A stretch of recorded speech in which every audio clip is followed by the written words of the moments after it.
इसके साथियों, जिस विषय पे आज प्रेस वार्ता बुलाया गया है, उस विषय पे हम अपनी बातों को रखने से पहले जो हमारे दल के और दलित सेना के साथी लोग बैठे हैं, उनका मैं एक तरफ से परिचय करा दूं। प्रहलाद पासवान जी हैं, दलित सेना पार्टी के स्टेट के पदाधिकारी हैं। हाँ, राष्ट्रीय महासचिव हैं दलित सेना के। राधाकांत पासवान जी हैं, स्टेट पार्टी के, हमारे राष्ट्रीय लोक जनशक्ति पार्टी के प्रदेश महासचिव हैं। रंजीत पासवान जी हैं, सेक्रेटरी जनरल हैं हमारे दलित सेना के, बिहार के प्रधान महासचिव हैं। इधर शिवनाथ पासवान जी हैं, ये हमारे दल के प्रदेश महासचिव हैं और प्रदेश के प्रवक्ता भी रहे हैं। विजय पासवान जी हैं, ये हमारे हाजीपुर दलित सेना के जिलाध्यक्ष हैं। साथियों, हमने जो यह प्रेस वार्ता बुलाया है, 14 अप्रैल को भारत रत्न, संविधान के रचयिता, संविधान के शिल्पकार, दलितों के मसीहा, दलितों को जिनका ईश्वर भी कहा जाता है, दलित लोग अपना, देश के दलित उनको अपना भगवान मानते हैं, गॉड मानते हैं। उनका जयंती है 14 अप्रैल। और हर साल जब हमारे नेता रामविलास पासवान जिंदा थे तो 14 अप्रैल को अंबेडकर साहब की जयंती दिल्ली, पटना में बड़ा समारोह करके बड़ी धूमधाम से मनाते थे। तो उन्हीं के छोटे भाई हैं रामविलास पशुपति कुमार पारस जी, और उन्हीं के कंधों पर जिम्मेवारी है राष्ट्रीय लोक जनशक्ति पार्टी की और ओरिजिनल लोक जनशक्ति पार्टी की। तो पारस बाबू के नेतृत्व में यह निर्णय लिया गया कि पटना के बापू सभागार में 14 अप्रैल को अंबेडकर साहब की जयंती मनाई जाएगी। क्योंकि हम लोगों ने किसी बड़े गांधी मैदान में या बड़े मैदान में यह करने का निर्णय लिया था, लेकिन सरकार ने जगह नहीं दिया, तो हम लोगों ने बापू सभागार में करने का निर्णय लिया। और बापू सभागार की क्षमता मात्र 6000 है, 5500-6000, लेकिन उस दिन 14 अप्रैल को पटना में 20,000 से ज़्यादा दलित सेना के राष्ट्रीय लोक जनशक्ति पार्टी के कार्यकर्ता और नेता आएंगे, केवल बिहार से, और बिहार के बाहर से भी आएंगे। तो उस दिन पटना पूरी तरह से रामविलास पासवान के कार्यकर्ता, रामविलास पासवान के अनुयायी, रामविलास पासवान के प्रशंसक और राष्ट्रीय लोक जनशक्ति पार्टी के दलित सेना के लोगों से पूरा पटना महाजुटान होगा और महासंकल्प रैली इसका नाम दिया गया है। उस दिन हम लोग संकल्प लेंगे रामविलास पासवान जी के विचारधारा, रामविलास पासवान के सिद्धांत वाली, क्योंकि यह एनडीए सरकार रामविलास पासवान के विचारधारा से भटक गई। यह एनडीए सरकार रामविलास पासवान का जो सिद्धांत था, जो इशू रामविलास पासवान ने उठाया था, जो इशू सेट किया था, जो दलितों के लिए, पिछड़ों के लिए, शोषितों के लिए, वंचितों के लिए जो सब्जेक्ट रामविलास पासवान जी छोड़ के इस दुनिया से चले गए, उस सब्जेक्ट से यह एनडीए सरकार भटक गई है। तो जननायक कर्पूरी ठाकुर कहते थे, वोट का राज मतलब छोट का राज। तो हम लोग उस दिन संकल्प लेंगे कि 2025 जो इस वर्ष में बिहार में विधानसभा का चुनाव होना है, तो हम छोट का राज स्थापित करेंगे। और यह दलित विरोधी, यह सरकार पूरी तरह से दलित विरोधी है। हमारे नेता पारस बाबू ने भी कहा है, यह नीतीश कुमार जी के नेतृत्व में जो सरकार चल रही है, यह दलित विरोधी है, यह वंचित विरोधी है, यह अंबेडकर साहब के विचारों की विरोधी सरकार है, यह संविधान विरोधी सरकार है। क्योंकि इस सरकार में जितने भी काम हो रहे हैं वो असंवैधानिक काम हो रहे हैं। जो दलितों को संवैधानिक हक और अधिकार दिया गया, उनसे उनका हक और अधिकार छीना जा रहा है। संविधान की मूल भावना को यह सरकार उस पर हमला कर रही है। मात्र होली से अब तक लेकर 1 दर्जन से ज़्यादा पासवानों की, दलितों की नहीं, केवल पासवानों की हत्या हो गई।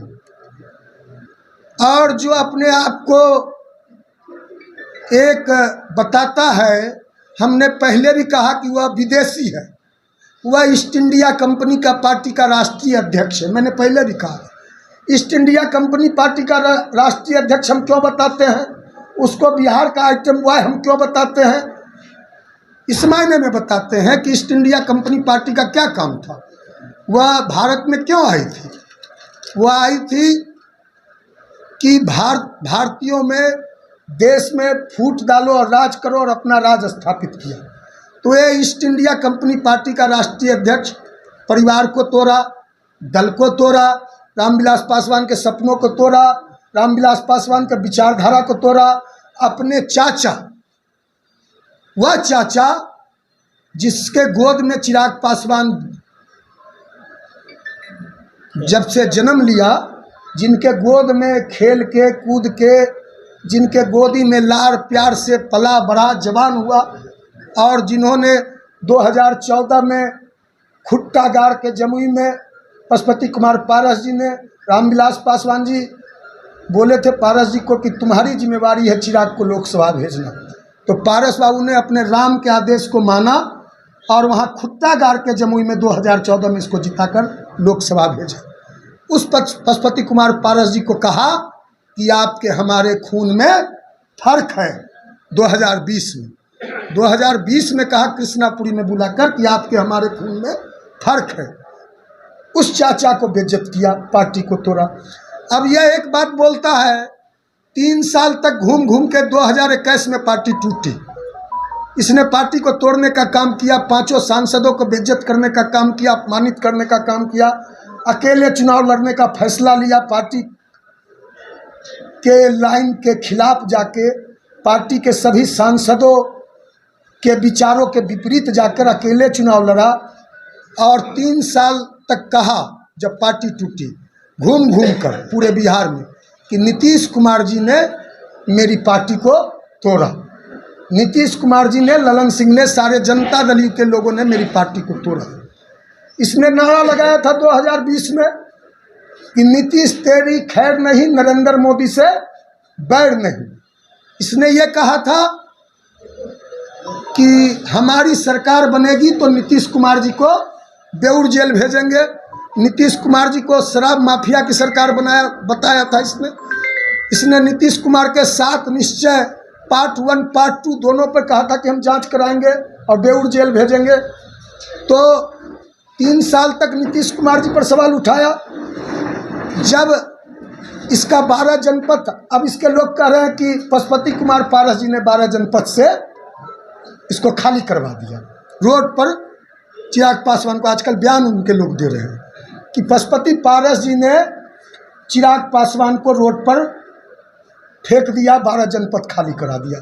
पूरे देश के मीडिया ने देखा कि चिराग पासवान और उसके पार्टी के लोग अंबेडकर साहब का मूर्ति, रामविलास पासवान का तस्वीर सारा रोड पर फेंक के 12 जनपद आवास के आगे नई दिल्ली में, जिसमें रामविलास पासवान 30 वर्ष से ज़्यादा रहे, चिराग पासवान ने कहा कि भारतीय जनता पार्टी ने अंबेडकर साहब का मूर्ति फेंक दिया, रामविलास पासवान का तस्वीर फेंक दिया, मूर्ति रोड पे फेंक दिया, भाजपा ने हमारा 12 जनपद। अब आरोप क्या लगा रहा है? तो यह जो है, यह बिल्कुल, यह जो है, हमने पहले भी कहा है, यह पासवानों का, यह कहता है कि हम नरेंद्र मोदी के हनुमान हैं। तुम पासवानों का हनुमान नहीं है। 15 जनवरी को इसके पार्टी के प्रदेश महासचिव ने, वह नामजद अभियुक्त है, औरंगाबाद में कोमल पासवान का गाड़ी चढ़ाकर कुचल देता है, हत्या कर देता है, उसको पार्टी से अभी तक नहीं निकाला। उसका पार्टी का प्रदेश महासचिव है चिराग पासवान की पार्टी। उस पर क्या कार्रवाई किया? कोमल पासवान की हत्या हो गई, रंजीत पासवान की हत्या हो गई, वो समस्तीपुर में वो शिक्षक, क्या नाम है, राजकुमार पासवान की 10 दिन पहले हत्या हो गई। सहरसा में दिगवारा में अभी हम गए थे 1 सप्ताह पहले, पारस बाबू के नेतृत्व में हम लोग PMCH गए थे।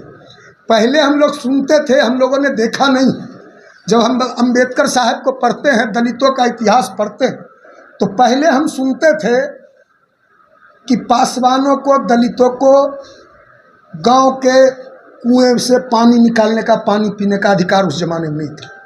पहले हम सुनते थे कि पासवानों को, दलितों को घोड़ी पर बराती निकालने का अधिकार नहीं था। पहले हम सुनते थे कि पासवानों को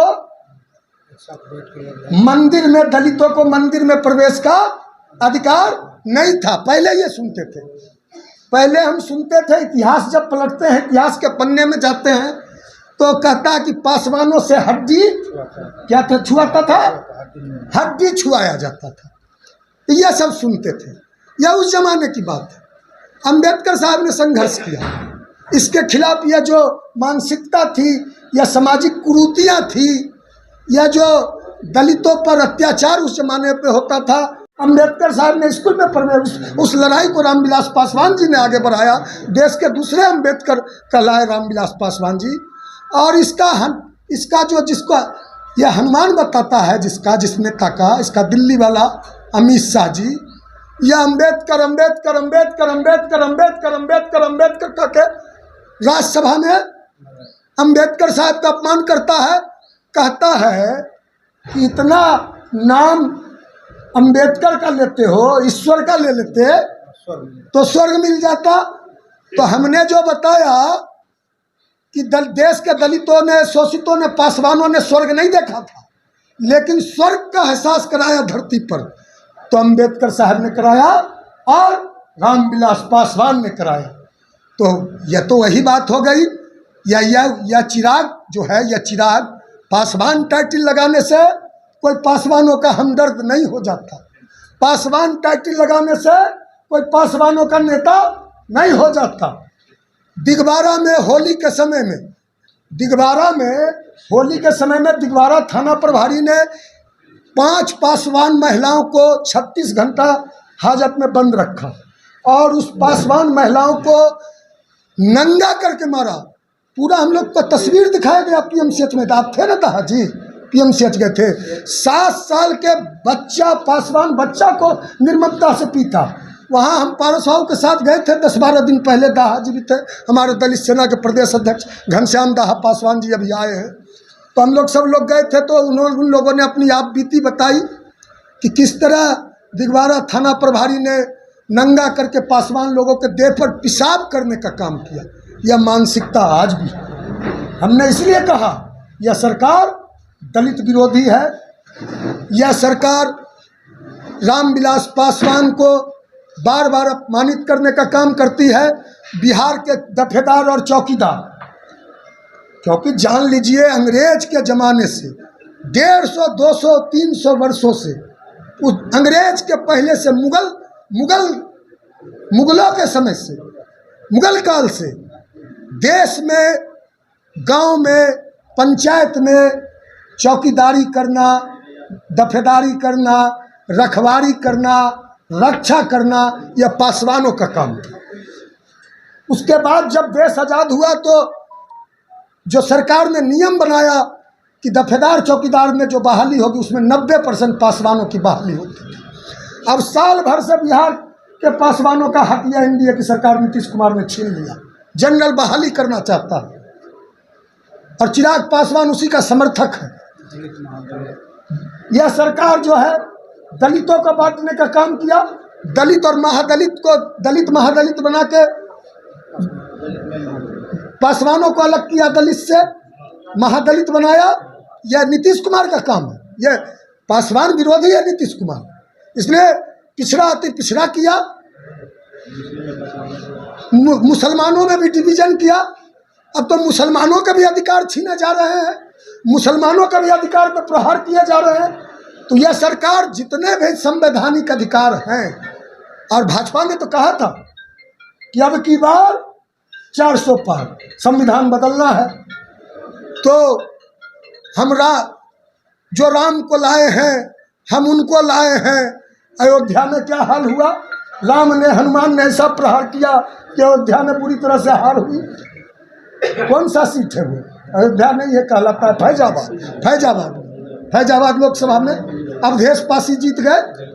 हाँ, तो इसलिए हम इस सरकार के खिलाफ, इस हुकूमत के खिलाफ, इस निज़ाम के खिलाफ, इस सल्तनत के खिलाफ 14 अप्रैल को अंबेडकर जयंती के दिन राष्ट्रीय लोक जनशक्ति पार्टी के राष्ट्रीय अध्यक्ष, पूर्व केंद्रीय मंत्री, दलित सेना के राष्ट्रीय अध्यक्ष के नेतृत्व में बड़ा शंखनाद करेंगे और विधानसभा की चुनाव की तैयारी में हम लोग पूरी मजबूती से लग जाएंगे। ऐसे भी पारस बाबू गांव-गांव घूम रहे हैं। पारस बाबू ने नारा दिया, चलो गांव की ओर, चलो गांव की ओर। पारस बाबू प्रतिदिन बिहार के यात्रा पे हैं। पार्टी के प्रदेश अध्यक्ष प्रिंसराज पासवान जी, पार्टी के जो मजबूत स्तंभ हैं, मजबूत पिलर हैं पार्टी के में, जब पार्टी की स्थापना हुई 28 नवंबर 2000 को रामविलास पासवान जी ने इस बंगला का नींव रखा था, बंगला का निर्माण किया था, तो उस बंगला पर भी लोग कब्जा करना चाह रहे हैं, बंगला को भी तोड़ना चाह रहे हैं। तो उस बंगला को बनाने में सबसे मजबूत कोई शिल्पीकार थे तो सूरजभान सिंह थे, हमारे पार्टी के बड़े नेता हैं। ये सारे लोग बिहार यात्रा पर निकले हुए हैं। सूरजभान सिंह जी, पारस जी, प्रिंस जी, चंदन सिंह जी, पूर्व सांसद जी, सारे लोग निकले हुए हैं और गांव-गांव जा रहे हैं। पारस बाबू की बढ़ी हुई सक्रियता से, पारस बाबू की बढ़ी हुई लोकप्रियता से पासवानों ने मान लिया कि रामविलास पासवान के असली विरासत का कोई अधिकारी है, कोई रामविलास पासवान के विरासत का सुरक्षा कर सकता है, रामविलास पासवान के विरासत को सुरक्षित रूप से रख सकता है, अच्छे से संभाल सकता है, तो वह व्यक्ति पशुपति कुमार पारस है। वह जो दिल्ली में बैठा हुआ है वह फिरंगी है। तो अब तो वह, हमने पहले भी कहा कि देसी मुर्गा और फार्म वाला मुर्गा में अंतर होता है ना, होता है कि नहीं? ये फार्म वाला मुर्गा है, हम लोग तो देसला है। ऐसे भी फार्म वाला मुर्गा मना किया है खाने से, डॉक्टरों ने, कैंसराइज है। तो यह जो है, यह जो नेता है, यह पासवान समाज के लिए कोर है, कलंक है, कैंसर है, इसलिए इससे सावधान रहने की जरूरत है। बाकी कोई सवाल नहीं। हमको जो पता चला कल कि जनता दल यू के कई अल्पसंख्यक नेताओं ने जनता दल को छोड़ा है, तो हमको अब तो नीतीश कुमार जी के सेकुलर छवि पे बड़ा सवाल है। नीतीश कुमार अपने आप को बड़ा समाजवादी बताते थे। डॉक्टर लोहिया, कर्पूरी और नीतीश कुमार, लालू यादव जी, रामविलास पासवान जी, ये तीनों नेता तो जेपी के आंदोलन से निकले हुए नेता हैं। संपूर्ण क्रांति नारा है, भावी इतिहास हमारा है, जेपी ने नारा लगाया था। सिंहासन खाली करो कि जनता आती है, दिनकर साहब का नारा था। उस समय तो नारे बहुत बड़े बड़े नारे लगे थे। महंगो रोको महंगी, बांधो दाम, नहीं तो होगा चक्का जाम। जो सरकार न महंगी रोके वह सरकार निकम्मी है, जो सरकार निकम्मी है वह सरकार बदलनी है। निकम्मी सरकार को गद्दी से उतार दो। तो हम लोग इस सरकार को जो नारा रामविलास पासवान जी लगा के चले गए कि निकम्मी सरकार को गद्दी से उतारना है, तो एनडीए की है जो, क्योंकि 20 वर्ष से 20 वर्ष से एनडीए की सरकार है। 7-8 महीना को छोड़ दीजिए जीतन राम मांझी जी के कार्यकाल को, तो 19 साल से तो ज़्यादा नीतीश कुमार है। तो इस सरकार को हमको बदलना है। यह सरकार नीतीश कुमार जी अब पूरी तरह से, तो नीतीश कुमार जी को कौन आरएसएस वाला कविता गाता है, संघ वाला, वही कविता गाना चाहिए। अब भगवा रंग में रंग गए हैं। अब तो अब आए थे अमित शाह, भी आए थे, कहाँ कहे, नरेंद्र मोदी जी भी आए थे भागलपुर, अमित शाह भी आए थे गोपालगंज, पटना अभी आए थे 2-4 दिन पहले, कहे कि नीतीश कुमार जी के नेतृत्व में लड़ेंगे। और लोग जब पूछे, पत्रकार साथी जब पूछे कि मुख्यमंत्री का चेहरा कौन होगा, तो टाल देते हैं, कहते हैं संसदीय बोर्ड में फैसला होगा, कहते हैं हमने पार्लियामेंट्री बोर्ड में फैसला होगा। तो भारतीय जनता पार्टी ने तो कहा है कि हम अपना मुख्यमंत्री बनाना चाहते हैं। अटल जी का सपना उसी दिन साकार होगा जिस दिन हम इस बार भाजपा का मुख्यमंत्री बनाएंगे। तो और जनता दल यू में भी 2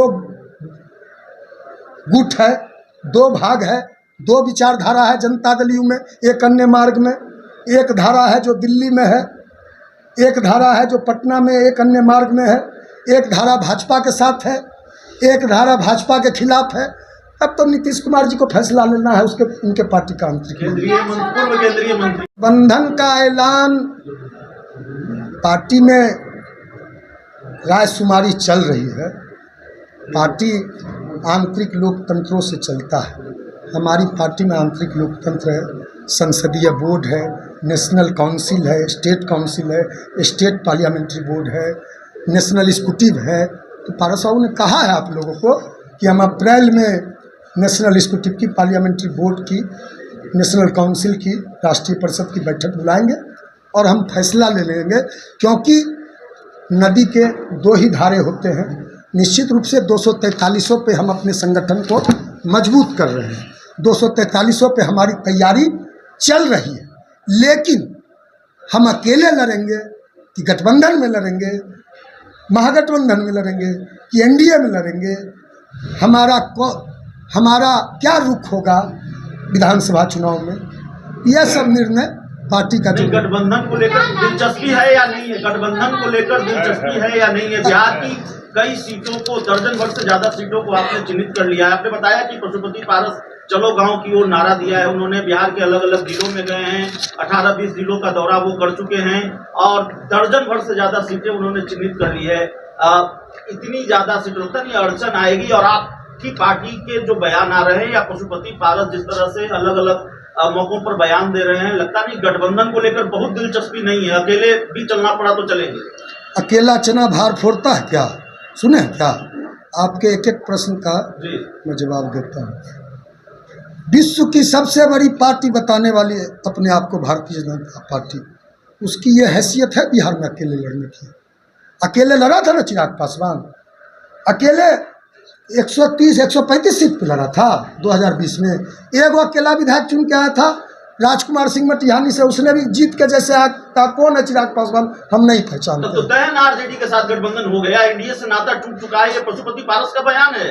आप काहे व्याकुल हो रहे हैं? नहीं, व्याकुल नहीं हो रहे हैं, ये बयान ये हमारा ना मामला है। आपने बताया दो ही, ये हमको न तय करना है। आपने बताया दो ही। आप क्यों बेचैन भारत हो रहे हैं? नहीं, मैं बेचैन भारत नहीं हो रहा। आपका दे देना जवाब।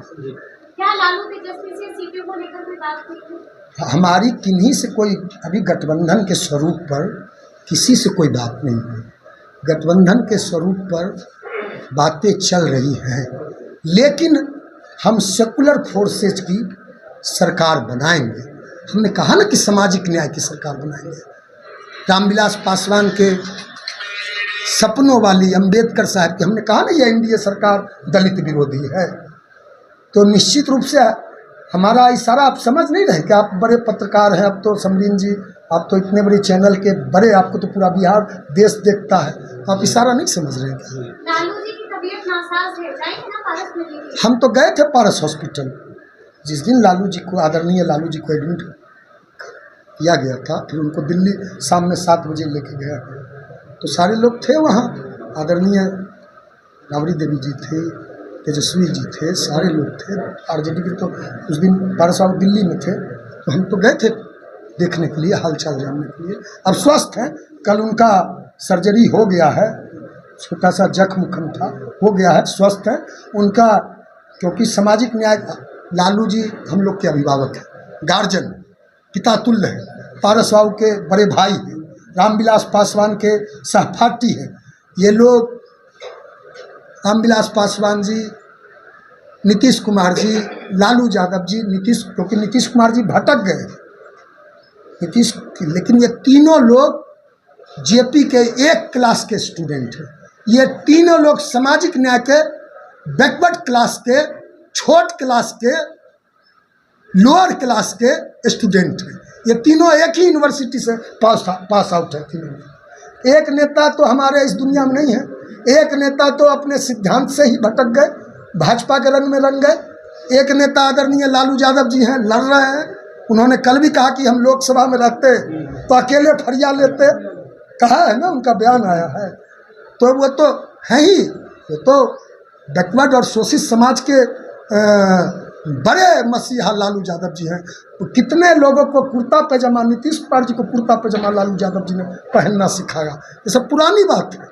ये सब पुरानी बात है। जब नारा लगता था, जब कांग्रेस का अत्याचार था, दम कितना है दमन में तेरे, देख लिया है देखेंगे, कितनी लंबी जेल तुम्हारी, देख लिया है देखेंगे, ये नारा लगा तो तीनों नेता फुलवारी जेल गए थे।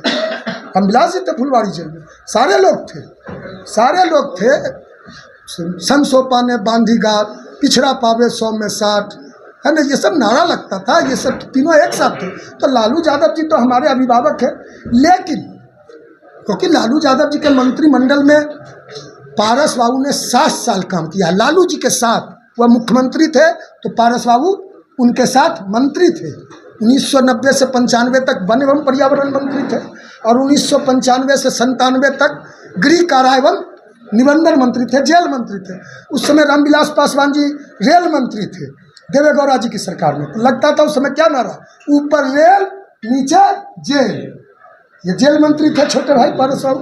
तो निश्चित रूप से लालू यादव जी के साथ हमारा आए भी थे। लालू यादव जी 15 जनवरी को दही चूड़ा के भोज पे, उसके बाद हम लोग भी गए थे। हम लोग इफ्तार में भी गए थे। पारस बाबू हम लोग गए थे इफ्तार में, आप लोगों ने कवर किया था। इफ्तार में न्योता मिला था माह रमज़ान में। रमज़ान में भी कितना सियासत किया, हिंदू मुसलमान किया। ये भाजपा के लोगों ने कहा होली के दिन